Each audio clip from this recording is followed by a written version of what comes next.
हुआ करता है। ध्यान रखिए, 20% पर जितना हम ध्यान देते हैं उससे ज्यादा ध्यान थोड़ा सा 80% पर देना हम प्रारंभ कर दें। अरे कोई भी सुंदरता ज्यादा दिन अच्छी नहीं लगती है। एक सुंदर चेहरे को कितने दिन देखोगे? 1 दिन, 2 दिन, 3 दिन, उसके बाद उससे मन भर जाया करता है। लेकिन जुबान की सुंदरता वो होती है जो मरने के बाद भी याद रखी जाती है और उससे कभी मन भरता। इसलिए जुबान के सुंदर बनो, जुबान मीठी होना चाहिए। चेहरा काला हो और जुबान मीठी है तो वो आदमी लोकप्रिय हो जाया करता है, जन जन का प्रिय हो जाया करता है। 80% पर ध्यान देने का प्रयास करिए। जहां तक मैं सोचता हूं कि होठों की लिपस्टिक जीवन में उतना आकर्षण पैदा नहीं करती है जितनी मुस्कुराते हुए होठ लोगों को आकर्षित किया करते हैं। लिपस्टिक लगाओ और होठ ऐसे हो बिल्कुल मोटे साउथ अफ्रीकन, जिनमें मुस्कुराहट भी नहीं हो। मेरे भाई ध्यान रखना, साउथ अफ्रीका के ओंठे मोटे ओंठ वही के होते हैं ना सबसे ज्यादा। नेमीचंद जी, इतने मोटे ओंठ होते हैं, ध्यान रखना। ब्राजील के देखो, इतने मोटे मोटे ओंठ, ध्यान रखना। ओंठ मोटे हो या पतले हो, यदि ओंठों पर मुस्कुराहट है तो मोटे ओंठों में भी आकर्षण पैदा हो जाया करता है। जुबान में यदि मिठास है तो एक बात ध्यान रखना, मीठी जुबान तुम्हें जनता का लोकप्रिय बना देगी।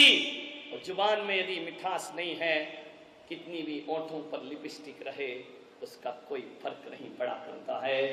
जीवन में आभूषण से उतना सौंदर्य नहीं आता है जितना मीठी भाषा और व्यवहार से जीवन में सौंदर्य आया करता है। रूप कैसा भी हो, काले पैदा हो गए कोई बात नहीं मेरे भाई।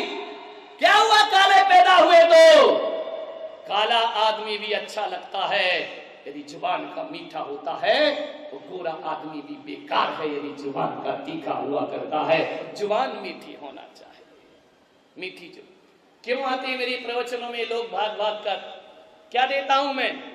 कुछ नहीं, मेरा चेहरा नहीं। चेहरा 1 दिन अच्छा लगेगा, 2 दिन लगेगा, 24 तारीख के बाद देखना नीलवटे सन्नाटा, या एक आदमी देखने को नहीं मिलेगा। ये लोग मेरे चेहरे को देखने नहीं आए हैं, ये दूर दूर से लोग यदि यहाँ आते हैं तो मेरी जुबान को सुनने के लिए, मेरी आवाज को सुनने के लिए आते हैं।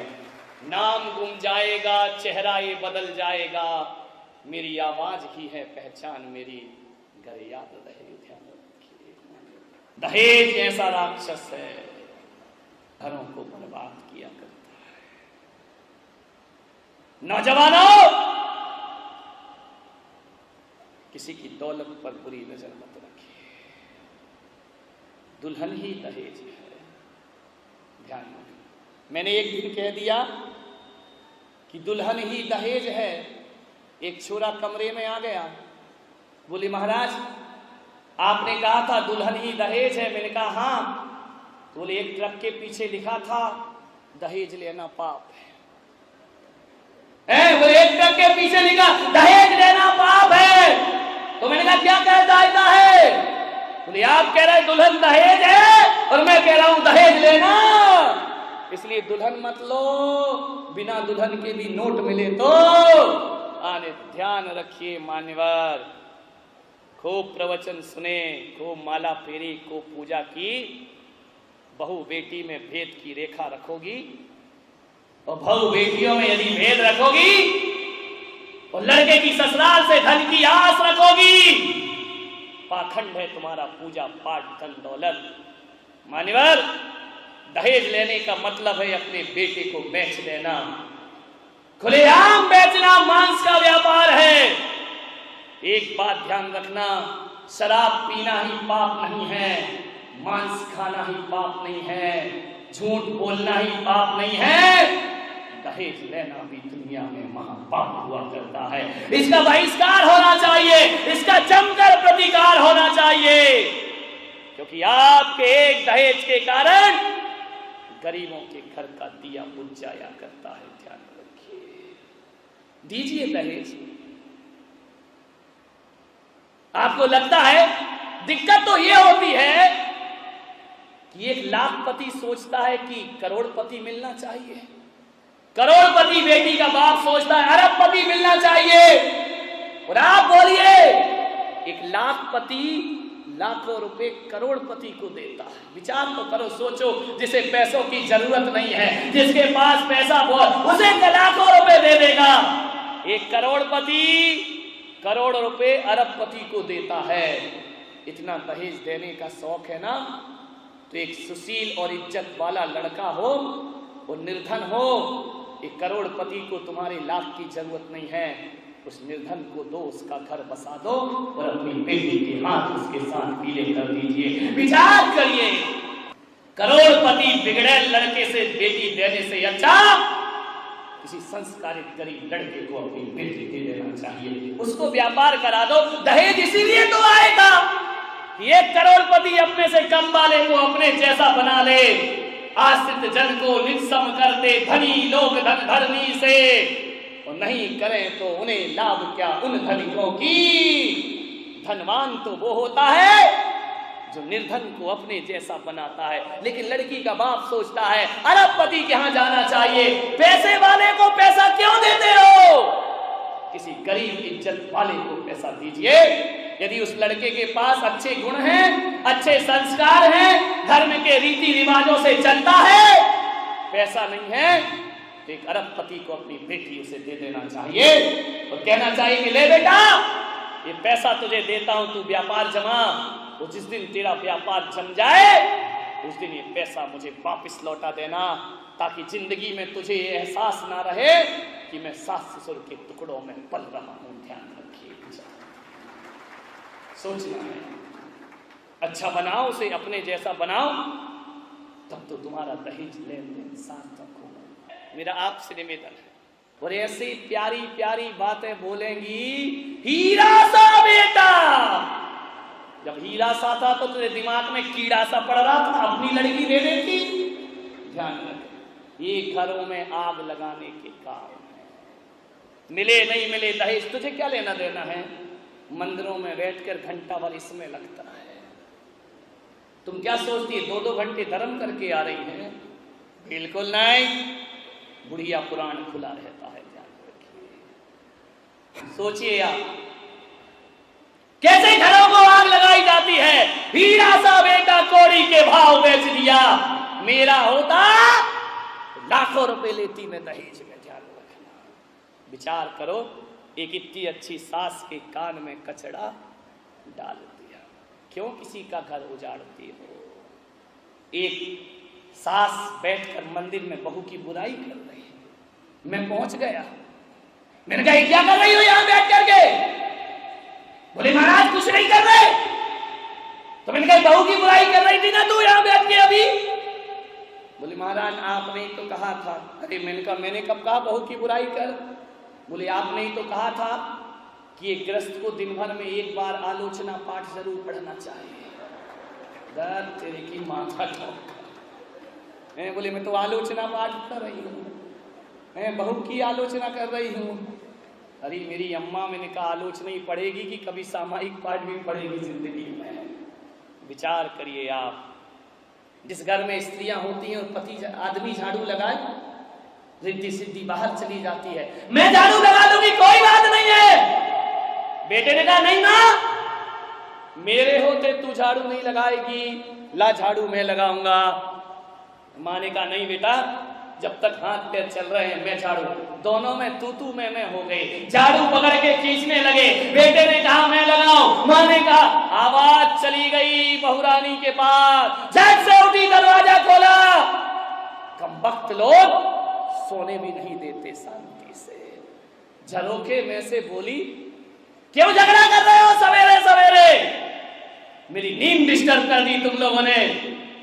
सास ने देखा कुछ नहीं बहू तू सो जा, और लिया पैसे वाले की बहू, सो जा।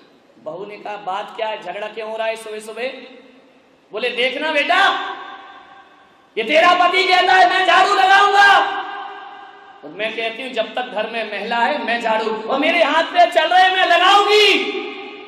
तो पति ने सोचा शायद अब शर्म आएगी उसे। मालूम है महारानी ने क्या कहा? बोले पागलो, झाड़ू के लिए झगड़ा क्यों करते हो?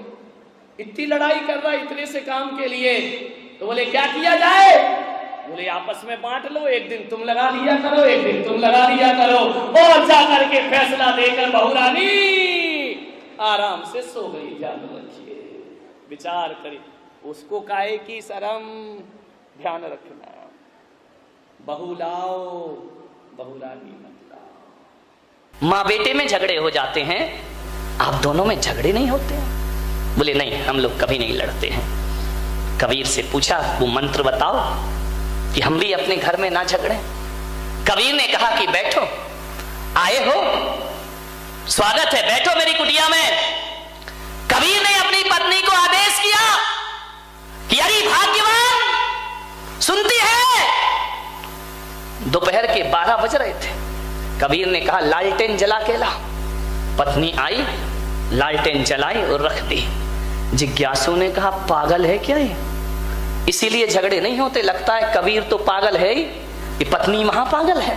दोपहर को 12 बजे आंगन में, खुले आंगन में इतनी धूप में लालटेन मंगा रहा है, और पत्नी ने लालटेन लाके रख दी। उसने पूछा भी नहीं कि लालटेन का क्या करोगे। लाई और लालटेन रख के पत्नी चुपचाप चली गई। कबीर ने कहा उत्तर मिल गया। अरे उत्तर, पागल लग रहे हो दोनों, पागल। कबीर ने कहा पागल ही समझो। कबीर ने कहा ठहर, अभी उत्तर नहीं मिला तुझे। पत्नी को कहा कि अरे भाग्यवान, 2 गिलास दूध लेकर आ। पत्नी गई, दूध के 2 गिलास लाई, एक कबीर के सामने रखा, एक जिज्ञासु के सामने रखा। कबीर ने दूध का गिलास उठाया, गटागट दूध पी गए और आनंद के साथ पी गए। जिज्ञासु को कहा कि तुम भी पियो। जिज्ञासु ने जैसे ही मुंह में लिया, दूध थूक दिया उसने। बोले ये दूध है क्या? ये पागलों का घर है, पागलों का। कबीर ने कहा उत्तर मिल गया। बोले ये क्या उत्तर है? ये तेरी पत्नी पागल है क्या? बोले क्यों? बोले दूध में नमक डाल के लाई है, शक्कर डालना चाहिए, चीनी डालना चाहिए, नमक डाल के लाई है। कबीर ने कहा उत्तर मिल गया। अरे बोले ये कोई उत्तर है क्या? कबीर ने कहा तो सुन, जाते जाते उत्तर सुन के जा। हम दोनों पति पत्नी के बीच में प्रेम है, ध्यान रखना। हम दोनों पति पत्नी के बीच में समर्पण है, हमारे बीच में तर्क नहीं है। जब मैंने 12 बजे दिन में उससे लालटेन लाने को कहा तो पत्नी ने कोई प्रश्न नहीं किया, चुपचाप लालटेन रख के चली गई। जब पत्नी लालटेन लाने पे प्रश्न नहीं करती है तो धोखे से शक्कर की जगह नमक डल गया तो मैं भी उससे कोई प्रश्न नहीं किया करता हूं। और इतना ही ध्यान रख, यदि जीवन में आनंद को जीना है तो मैं भी बारामती वाले आपसे कह रहा हूं, एक कोटेशन में आपको दे रहा हूं, जहां दिन में 4 बार आपकी नजर पड़ती हो, दुकान में, ऑफिस में, घर में, मकान में, एक लाइन लिख के रखना। जहां दिन में 1000 बार देखते हो वहां लिख के रखना, जहां समर्पण है वहां स्वर्ग है, और जहां तर्क है वहां नर्क है। ध्यान रखिए। जहां